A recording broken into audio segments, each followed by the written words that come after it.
नमस्कार. एक तरी ओवी ज्ञानेशांची हे डॉक्टर वीरा करंदीकर आणि डॉक्टर हे वी इनामदार यांचे पुस्तक. आकाशवाणीवर झालेल्या कार्यक्रमाच्या या पुस्तक आवृत्तीचे आपण क्रमशः वाचन करीत आहोत. आजचा भाग, जेथे शांताची या घरा अद्भुत आला आहे पाहुणेरा, आणि येरा ही रसा पांती करा जाहला मानू. ज्ञानेश्वरीतील अध्याय 11, ओवी क्रमांक 2. विभूती विस्तार योग हा या अध्यायाचा विषय आहे. इथे अर्जुनाला भगवंतांच्या विश्वरूपाचं दर्शन होणार आहे.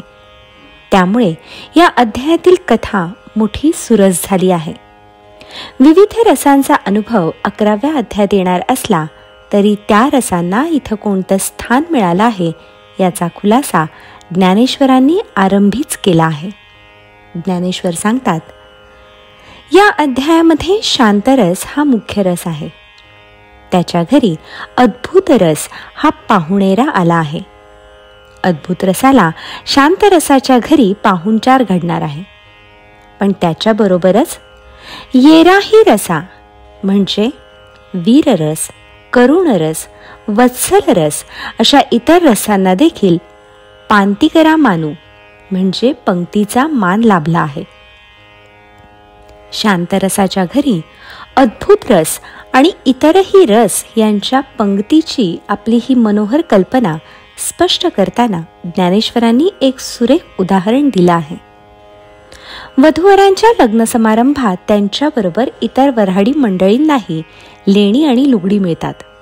लग्न असतं वधूवरांचं, पण त्यांच्याबरोबर इतरांचेही मानपान होतात.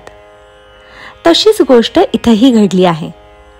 माय मराठीच्या सिंहासनावर सगळेच रस मान सन्मान भोगत आहेत खरे, पण हा सन्मान तसं पाहिलं तर शांत आणि अद्भुत या दोघांचा.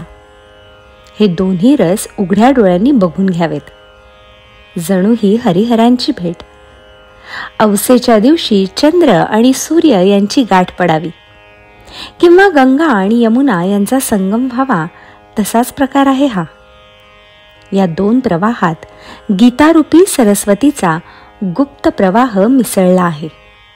त्यामुळे हे देखणं प्रयाग क्षेत्रच झालं आहे. ज्ञानेश्वरांचा हा रसविलास पाहिला म्हणजे केवळ 11वा अध्यायच नव्हे, तर समग्र ज्ञानेश्वरी हेच एक रसतीर्थ आहे असं जाणवतं.